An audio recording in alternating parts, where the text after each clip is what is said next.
Halo rekan-rekan semua, kali ini saya akan membahas berita yang berjudul ada PMK 15 tahun 2025, pemeriksaan pajak diklaim lebih cepat dan efisien. Emang iya?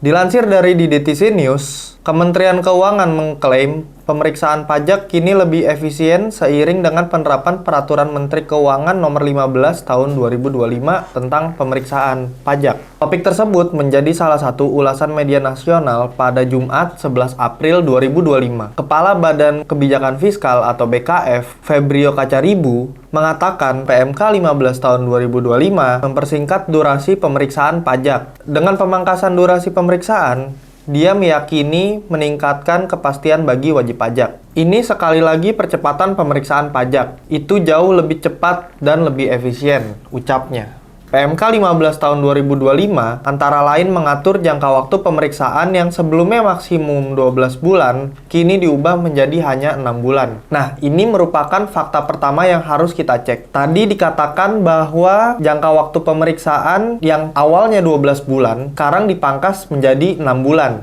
Sebelum kita cari tahu faktanya, terlebih dahulu kita harus ketahui bahwa PMK 15 tahun 2025 telah mencabut PMK sebelumnya, yaitu PMK 17 tahun 2013 tentang pemeriksaan pajak yang sebagaimana telah diubah terakhir dengan PMK 18 tahun 2021. Pada PMK sebelumnya, yaitu PMK 17 tahun 2013, telah diatur 3 jenis pemeriksaan dalam pasal 15, yaitu pemeriksaan lapangan, pemeriksaan kantor, dan pemeriksaan data konkret. Sedangkan dalam pasal 6 PMK 15 tahun 2025, pemeriksaan tersebut sudah berubah menjadi pemeriksaan lengkap, terfokus, dan spesifik. Jika kita bandingkan, pemeriksaan lengkap menggantikan pemeriksaan lapangan, pemeriksaan terfokus menggantikan pemeriksaan kantor, dan pemeriksaan spesifik menggantikan pemeriksaan data konkret. Dan adapun faktanya, yaitu pemeriksaan lapangan memiliki jangka waktu paling lama 6 bulan yang dihitung sejak surat pemberitahuan pemeriksaan lapangan atau SP2L. Sedangkan pemeriksaan lengkap sedikit dipersingkat menjadi 5 bulan, yang terhitung sejak surat pemberitahuan pemeriksaan disampaikan kepada wajib pajak. Begitupun pemeriksaan kantor yang memiliki jangka waktu maksimal 4 bulan. Sedangkan dalam pemeriksaan terfokus, maksimal hanya memiliki jangka waktu selama 3 bulan. Sedangkan dalam pemeriksaan data konkret dan pemeriksaan spesifik memiliki jangka waktu yang sama, yaitu sama-sama 1 bulan. Dari fakta yang sudah diuraikan, bisa disimpulkan bahwa benar jika disebutkan PMK 15 tahun 2025 merupakan percepatan pemeriksaan pajak yang membuat jauh lebih cepat dan efisien.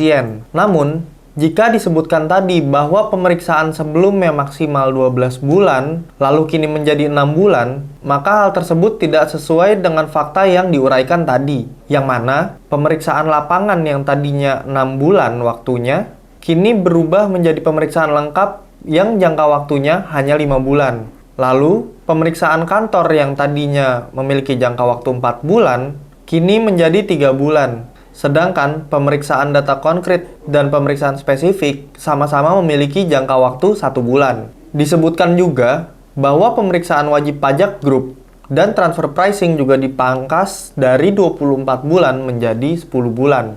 Ini juga fakta kedua yang harus kita cek. Dalam pasal 16 ayat 3 PMK 17 tahun 2013 disebutkan bahwa wajib pajak dalam satu grup atau wajib pajak yang terindikasi melakukan transfer pricing dan atau transaksi khusus lainnya dapat diperpanjang dalam waktu paling lama 6 bulan dan dapat dilakukan perpanjangan paling banyak 3 kali sesuai dengan kebutuhan waktu untuk melakukan pengujian. Sedangkan pasal 6 ayat 5 PMK 15 tahun 2025, wajib pajak dalam satu grup dan atau wajib pajak yang terindikasi melakukan transfer pricing dan atau transaksi khusus lain, jangka waktunya tetap sama, tetapi hanya dapat dilakukan perpanjangan 1 kali 4 bulan. Benar bahwa wajib pajak grup atau wajib pajak yang melakukan transfer pricing mengalami pemangkasan waktu yang sebelumnya jangka waktunya 24 bulan, kini hanya menjadi 10 bulan.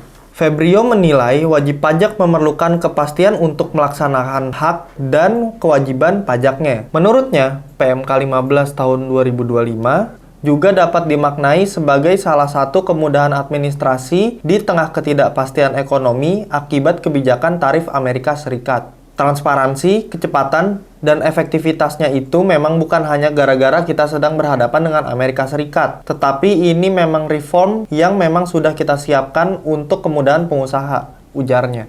Berarti hal ini sudah disiapkan oleh Menkyu untuk melakukan reform, yang mana kita juga nggak akan ngira kalau Menkyu bakal nyiapin untuk melawan Amerika Serikat. PMK-nya pun dibuat awal tahun, sedangkan kebijakan tarif Amerika Serikat baru ramai di bulan April ini.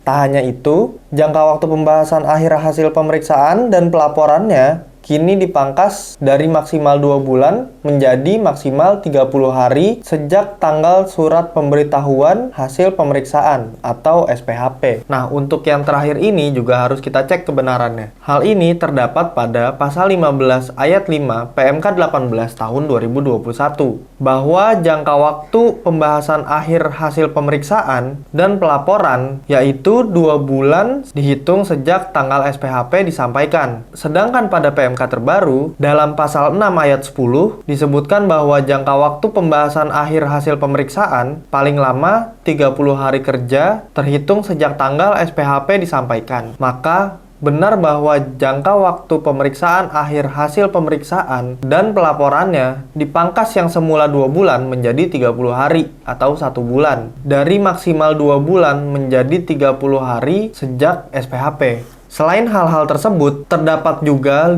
hal baru yang ada di dalam PMK 15 tahun 2025 yang telah mencabut PMK sebelumnya, yaitu PMK 17 tahun 2013. 5 hal baru tersebut diantaranya yaitu 1. Permintaan keterangan kepada pihak ketiga sebagaimana telah diatur dalam pasal 16. Pemeriksa pajak melalui pejabat pada unit pelaksana pemeriksaan dapat meminta keterangan dan atau bukti kepada pihak ketiga secara tertulis, sebagaimana diatur dalam pasal 35 Undang-Undang Ketentuan Umum dan Tata Cara Perpajakan atau Undang-Undang KUP. Yang kedua, temuan sementara sebagaimana telah diatur dalam pasal 17. Dalam hal pemeriksaan dilakukan untuk menguji kepatuhan pemenuhan kewajiban perpajakan, pemeriksa pajak melakukan pembahasan temuan sementara. 3. SPHP secara jabatan sebagaimana telah diatur dalam pasal 12 ayat 14. Pemeriksa pajak tidak dapat melakukan pengujian dalam rangka menghitung besarnya penghasilan kena pajak sebagaimana dimaksud pada ayat 13. Penghasilan kena pajak dapat dihitung secara jabatan sesuai dengan ketentuan peraturan perundang-undangan di bidang perpajakan. 4. Menghadirkan ahli dalam pembahasan temuan sementara. Dalam pasal 8 ayat 2 mengatur bahwa pihak yang diperiksa dapat menghadirkan saksi, ahli, atau pihak ketiga dalam pembahasan temuan sementara. Hal ini cukup menarik karena akan menguntungkan pihak yang diperiksa karena dapat memperkuat dasar serta argumentasi wajib pajak di hadapan pemeriksa agar temuan sementara dapat dibatalkan. Yang terakhir, rugi fiskal seperti yang telah diatur dalam pasal 25. Disebutkan bahwa dalam hal hasil pemeriksaan ulang sebagaimana dimaksud pada ayat 1, tidak mengakibatkan adanya tambahan atas jumlah pajak yang telah ditetapkan dalam surat ketetapan pajak sebelumnya. Sekian yang dapat saya sampaikan mengenai PMK 15 tahun 2025. Terima kasih buat yang sudah menonton. Semoga video ini bermanfaat. Jangan lupa like, komen, share, dan subscribe agar tidak ketinggalan video lainnya mengenai perpajakan.